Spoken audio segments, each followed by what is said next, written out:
G'day, I'm Owen. You've joined the pub test, and this one is going to be a little bit different. Yes, I am continuing into the look into Charles Lechmere. But as we move to Hanbury Street and the crime that happened to Annie Chapman, well, a name kept coming up. James Hardiman. I'm going to be comparing Hardiman against Lechmere, and you let me know which one you think could have perpetrated these crimes. But who was James Hardiman, and how does he fit into the Jack the Ripper saga? Well, let's put it to the pub test.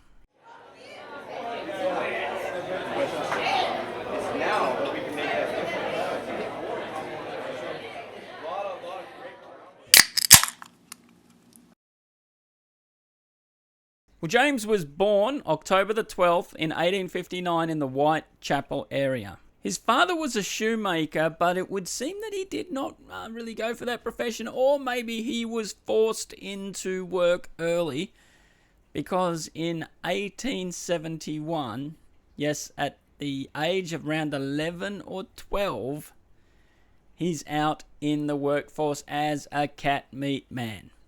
Now, if you don't know what one of those is, we are going to be looking at that particular occupation in quite some detail, so hang around. Now, James had quite a few siblings, but sadly in 1873, one of his younger brothers passed away, who was only 6 years old. But then 3 years later, in 1876, he marries Sarah Scott. Now, she was 18 years old, and yes, he was only 17, but that wasn't uncommon back then. But then in 1876, James marries Sarah Scott. Now, Sarah herself was 18 years old and James was only 17. But that wasn't so uncommon back in those days. But only a year later, in 1877, Sarah's father passed away. But James's father as well passed away in 1880. And that left James's mother, Harriet, alone. And she still had about 5 of the children living at home. And we know that because in the 1881 census, she actually lists the 5 children still at home, including a Walter Hardiman. But he's going to come up again too, but he's better known as William. But they list their address in 1881 as 27 Hanbury Street. But James and Sarah are also listed in the census, and oddly, their address is given as 29 Hanbury Street. Yes, the very building where Annie Chapman was found. But there is some discrepancy here in that there's a James Hardiman listed as being in prison in the area as well in 1881.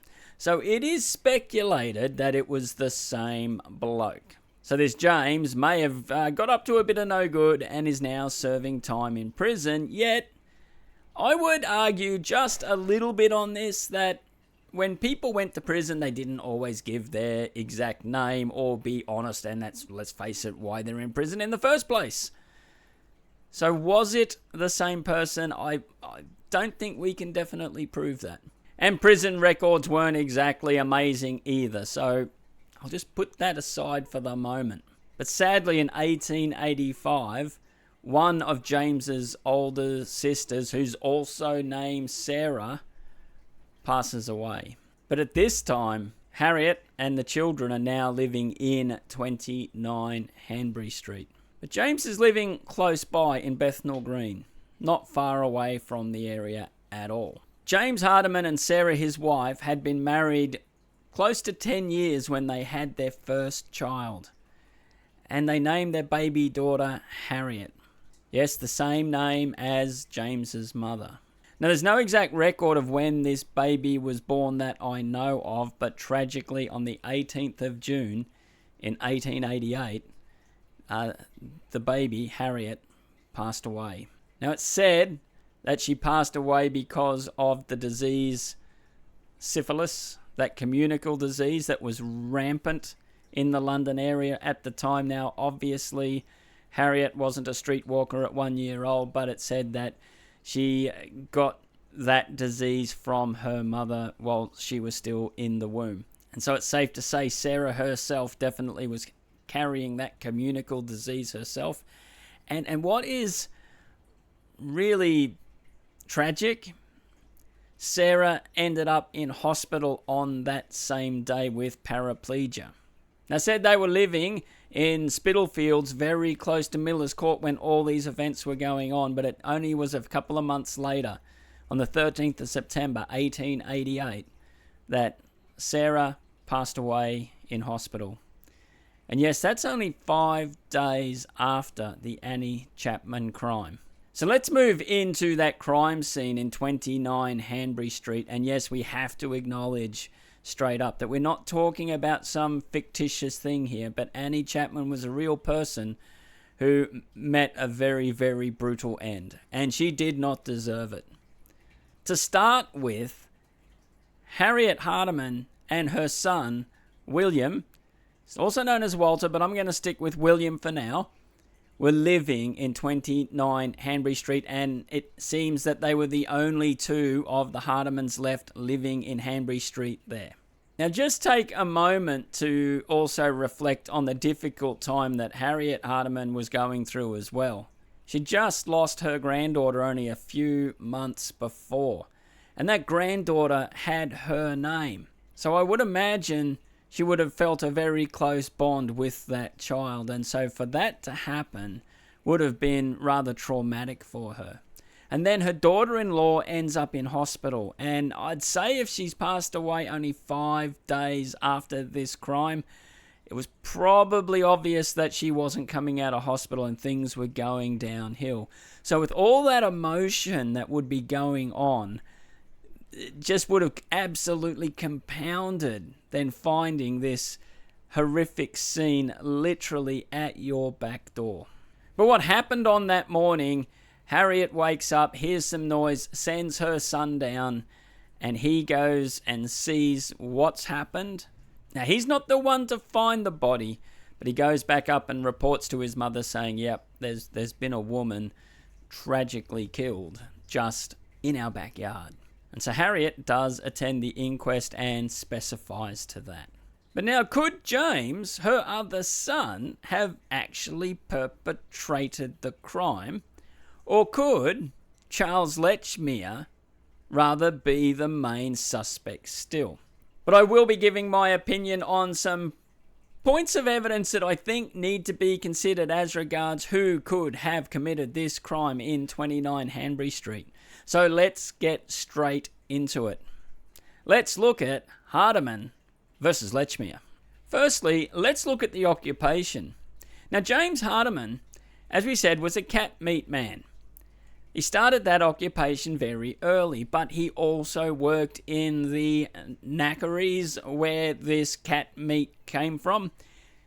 Yes, it is a bit disturbing when you think about it, but these horses, dead horses sometimes would be loaded up onto carts, and the live horses would be strung nose to tail walking behind the carts, going to these places where they would end up being disposed of and chopped up.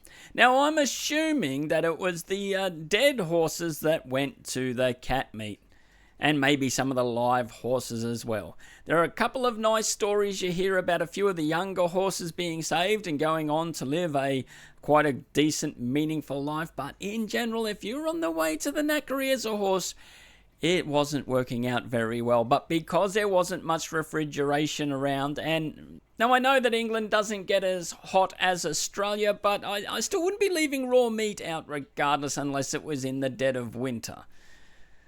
And so back in the day, if you were selling this cat meat, and apparently there were lots and lots of cats in London, heaps of strays, a few dogs as well, but it seems it was mostly overrun with cats, and people had pet cats, and you couldn't just go down to the shop and get your pet food, so someone selling cat meat was quite handy. But to differentiate from the cat meat that you would eat yourself, they would sometimes put a dye on it, so it was a different colour. Personally, I don't think I'd be eating it regardless, but, I suppose back then you did what you had to do. And I know a little bit about cats. I've had a couple of cats, got a couple of cats. The thing is, they're very fussy. So how desperate were these cats to eat this horse meat?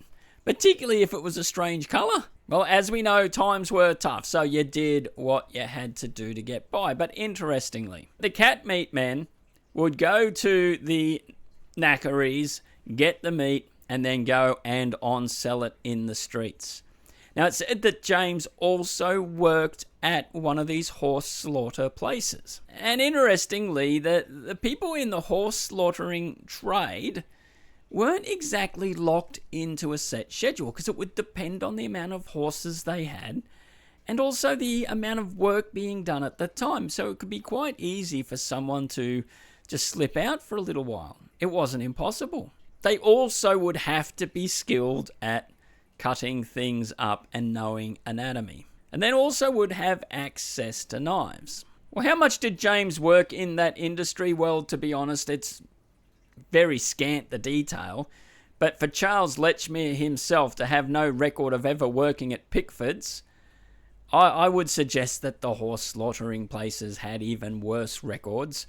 So we can't really rely on that itself. But it is seen that the whole family of Hardimans generally were working in this industry after the father had passed away, who was a shoemaker. But Charles Lechmere had a cart. He also had a horse and the cart as well, so he wasn't just pulling a cart around. And he had to be at work at a certain time to clock in, and then no doubt there were places that he had to be, or people would be wondering, where on earth is my delivery? And whilst that allowed him a certain amount of freedom, I'm not saying the schedule was absolutely locked in. I'm sure there was room to move, particularly because circumstances back then, you wouldn't know with the weather or even the people on the street, anything might happen. Your horse could have a fall. I don't think that, they had the GPS tracking you around everywhere you were going, but you were on a bit of a tight schedule. So would he have had the same freedom just to break away and commit some crimes?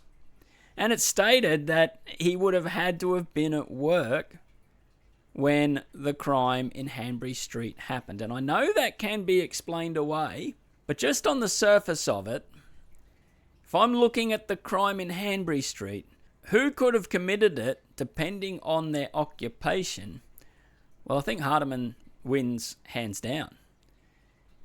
He would have had the skills, he definitely would have had the knives, and he probably had the opportunity.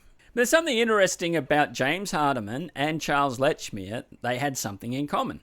Both their mothers were cat meat sellers. No, they were not cat meat men like James Hardiman was himself, but they used to on-sell this horse meat as well. Now, how on earth did that work? Well, the cat meat man would go down, and sometimes these women would go and buy a slab of this horse meat, and then they would go and slice it up, maybe cook it, maybe do something else with it, and then go out, shove it on a skewer, and try and sell it on the street. Not for human consumption, but people knew that this was pet food and they would come and purchase it because they didn't want a whole chunk of horse meat because they didn't have refrigeration. So these women served a very good purpose and also could make a little bit of money.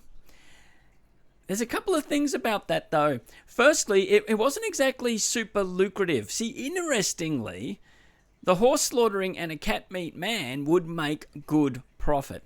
They must have got the horses back then really, really cheap. But these sellers, the women in their kitchens dicing up this horse meat, didn't do that well at all. And it said they lived a very similar life to many of the unfortunates, in that quite a few would make that money and then go down to the pub and drink it all away. But now I think it's safe to say that both Lechmere and Hardiman's mothers weren't doing that because they actually had stable accommodation.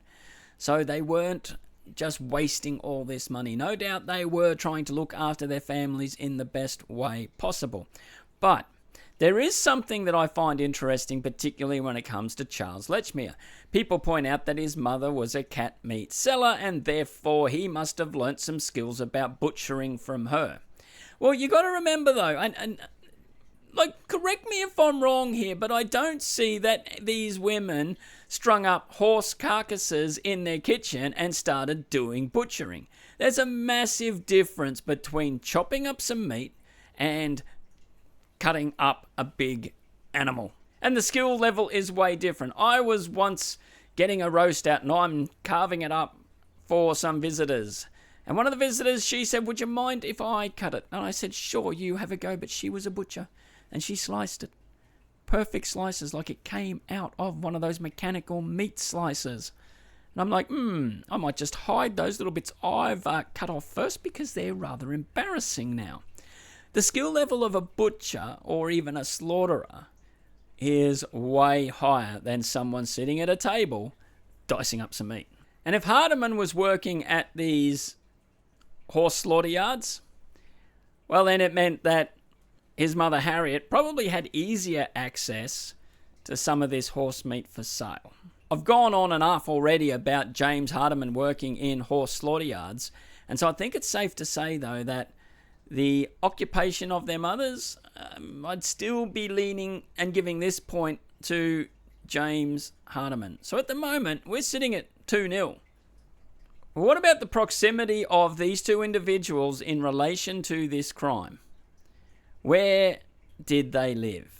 Well, Charles Lechmere was at least a 10-minute walk away. Now, we know from the event in Bucks Row, he actually would have walked past this scene the morning of October 31st, 1888, when Polly Nichols was found. But James Hardiman actually lived in 29 Hanbury Street for a time before this event happened. He still had family who lived in this building. No doubt he knew it very, very well. Now, it's one thing to walk past a building on your way to work. Even in the small town I live in, I could know the fronts of a place. But would I know the back areas that were dark? And would I know the people and the noises that they might make to know if I've been found out, that someone could walk out there and catch me in the middle of the crime? See, I think in that level, James Hardiman, for 29 Hanbury Street crime particularly, well, we have to give it to him. So at the moment, it's a landslide. It's 3-0. But what about pinning someone to be at the scene? Well, we know that Charles Lechmere definitely was in Bucks Row. There is absolutely no denying that at all. But we are relying on speculation and a bit of circumstantial evidence to prove that James Hardiman was even near Hanbury Street the morning of. So in all fairness, I think we have to make it 3-1. So Lechmere gets on the board. Because he definitely was at one of the crime scenes. But what about motive? The reason why you would do these crimes. Now, as we've said, tragically, Harriet, James's daughter, had that communicable disease and she lost her life because of it. Now, the paralysis, the paraplegia that Sarah, his wife, had, well, it's interesting what the symptoms of that communicable disease were, and I will just read out some of it. It's a bacterial infection of the brain or spinal cord that can occur at any stage of infection. Symptoms include headache, altered behavior, difficulty coordinating muscle movements, paralysis, numbness, and dementia. Now that paraplegia, well, it suggests it was that disease that gave her that paralysis. Well, what about the altered behavior? Now, it's probably safe to say, because there was no treatment for that disease back in 1888, that James himself had contracted it. And yes, that disease could mess with your brain. And did it? Did it send him off the deep end? Not just the trauma that he went through with losing his child and then seeing his wife on that downward spiral in hospital. And maybe he blamed her. He blamed Sarah for this situation that he was now in too. You know, it's funny, the amount of people we've mentioned in this Jack the Ripper series and who had that disease, and they blamed the woman. Either the women on the street who they may have picked it up from, that it was their fault, or the women that they lived with, that they may have given it to them in the first place. But no, couldn't have come from the bloke. Had to have been the woman at fault. And it's pointed out then that the removing of the uterus of some of these poor women who were victims of Jack the Ripper could have been James Hardiman, with his altered behaviour, being totally messed up in the head, trying to exact revenge on the people who had taken everything away from him. Many people believe that is one of the strongest motives for Jack the Ripper. And so then if we take that motive on the surface of it, was he in Bucks Row? Was James Hardiman in Bucks Row on August 31st with Polly Nichols? And did Charles Lechmere walk down that road and Hardiman had to go away? He had to disappear, and he didn't get to quite perform what he set out to do. And so then he's thinking, I need to find a better location. I know where. 29 Hanbury Street is where I will perform my next crime. That makes a lot of sense. Yet, as regards motive, it's questionable. Now, people way smarter than me have studied this, and someone wrote a bit of an article on the makeup and motive of people who would perform these sorts of crimes. And this was actually after a study on Ted Bundy, one of the worst serial killers ever known. And he made a couple of statements, and I'm going to read that out as well. But he started by basically saying the normal intimate desires you would think that drive these people who perform these crimes, whilst that motive is there, it's not the primary driving force. Because he went on to write, although they have a profound personality disorder, they execute their crimes rationally and may succeed in living apparently normal lives when not hunting or killing victims. Serial killers kill to fulfill an emotional need for power and control over others. The fulfillment of fantasies is a secondary aim. They select victims who are vulnerable and easy to manipulate. They often use charm and appeal the victim's charitable instincts to maneuver them to a private location where they can gain physical control over them. Following the crime, they can be meticulous, as was Ted Bundy, in removing crime scene evidence and obstructing victim identification. They typically enjoy demonstrating that their power to avoid detection is greater than the power of the police to catch them. They tend to follow media accounts of their crimes and vary their operation according to the police perception of their methods. They profit from the failure of police agencies to communicate across jurisdictions. Paints a different picture to someone losing it mentally. Yes, they are messed up, but they're not totally out of control. See, we've discussed quite a few of the suspects who may have had these types of issues. James Kelly, Thomas Cutbush, Ed Buchan would make that list. But as was stated here, it shows that the perpetrator may not be totally unhinged, that they can't carry on their normal daily activities. And it would appear that James Hardiman was struggling in that regard, as we'll see as we go through this. So when it comes to motive, well, I have to give this one to Lechmere. So now we're sitting at 3-2. Another thing that's brought out about Lechmere particularly is that he was able to keep from his family what he was doing. And it's also put forth that he wasn't just Jack the Ripper, but he was the Thames Torso murderer as well. Now, it's also said the same here about James Hardiman, that he could very well have committed all those crimes, not just the 5 that we normally talk about when it comes to Jack the Ripper. But when it comes to Lechmere, it's said that his wife was illiterate, so she wouldn't have known he was in the newspapers.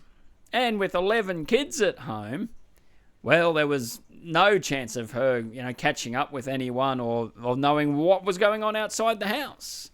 I find that really hard to believe for a number of reasons. Firstly, illiterate people aren't stupid. I've known people that could not read or write, some at all, some not very well, but they are not silly people. They're very perceptive, and perhaps even more perceptive because they're making up for the fact that they can't take in information the way most other people do. So you can't tell me that they would not know what on earth was going on. So while she had the kids, yes, I can understand that being an absolute handful, but also you'd probably be looking for opportunities to talk to real people as well. And surely someone would have pointed out, hey, was that your husband mentioned in the papers? Now, I know the different name was given, and it's possibly that could be the reason why that he gave the name Charles Cross, so the people in his street wouldn't have made that connection. But I just find it hard to believe that his wife didn't at all. Yet, with James Hardiman, his wife was in hospital a couple of months before the Jack the Ripper crime started. He had no one to keep an eye on him. He could have easily have just slipped out and committed these crimes and gone back to an empty house. Yet, I will say, because the suggestion is made, and I am comparing both of these theories together, that they also believe that he was the Thames Torso murderer, I actually have to give this one to Lechmere, because I just can't see how, with a new baby, he would have committed some of those crimes prior. So now we're sitting at 3-3. And don't worry, I'm not sitting on the fence on this one. I am going to make an opinion. There is going to be a winner. And we're going to look at one more particular thing. And that is, when did the murders stop? Now, we're not talking Mary Kelly. We are talking what most people consider to be the Whitechapel murders. And generally people say that was Francis Coles in February in 1891. Now, I have a very different opinion on who perpetrated that particular crime. I don't think, personally, it was either of them. But if we are suggesting that both these people could have been doing crimes right up until the last of the Whitechapel victims, well then why would they stop with Francis Coles? Well, some people say Lechmere only did because he was starting to get a bit long in the tooth. And you know, as silly as that sounds, it's actually not out of the realm of possibility, because some of these people that have been caught after doing decades of crimes said, you know, like, it got a bit tough as you got older. Like, you got to plan for it a lot more because you just don't have the same strength and energy that you used to. And that's how they talk. Like, it's frightening when you see some of those interviews and you go... But as was mentioned with Motive, these people, they've checked out of reality while still being able to talk to us like they're quite normal. They're talking about going down, buying a loaf of bread, planning to go off and bump someone off. It is frightening, but that's how it is.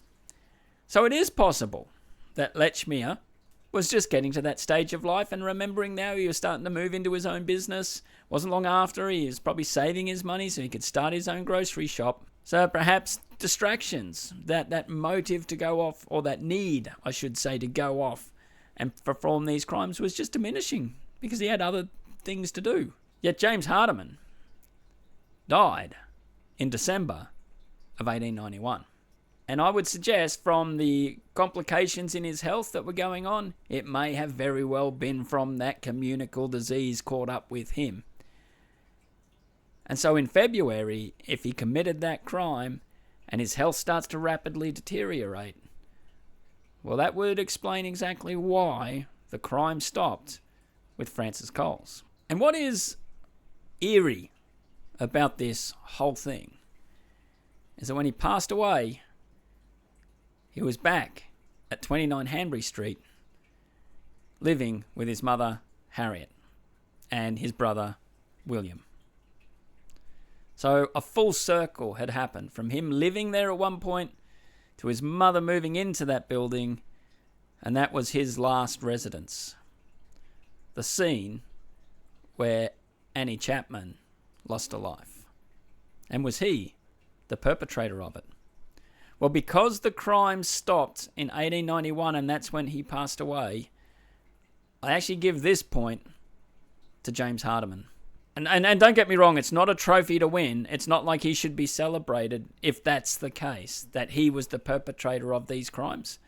But I would say from all the evidence, I just have to put him in front by a little bit, particularly if we take the Annie Chapman crime at 29 Hanbury Street as a standalone event. And I still say, when we try to tie every single victim to one person, it really does complicate it quite a lot. And if you've been around the pub test for quite some time, you would know that I still have doubts about whether one person performed all these crimes. And if they were taken as individuals, we might have a differing view. But I will say that a very strong case can be made for James Hardiman as being Jack the Ripper. Yet, before you get, the fingers warmed up and you're going to start typing, there's a little twist here. It's been suggested that maybe we're looking at the wrong Hardiman. Perhaps the perpetrator of these crimes could have actually been William, his younger brother. He was living in 29 Hanbury Street when Annie Chapman lost her life. Emma Smith, a lesser-known victim around that time, suffered an absolutely dreadful crime and attack. And she was one very strong woman. But she said that it was basically a boy who attacked her as well, along with 2 other people at least. So could he have been doing these crimes? Well, it's not out of the realm of possibility. Some people say, no, way too young. Could not have done it. But if you are following true crime, age isn't really a barrier, whether you're older or younger. It can happen. And we don't know exactly what was going on in his life as well, but in 1905, he drank acid and passed away. He intentionally drank the acid, and they said in the 1890s, his personality changed and he was starting to act really, really weird.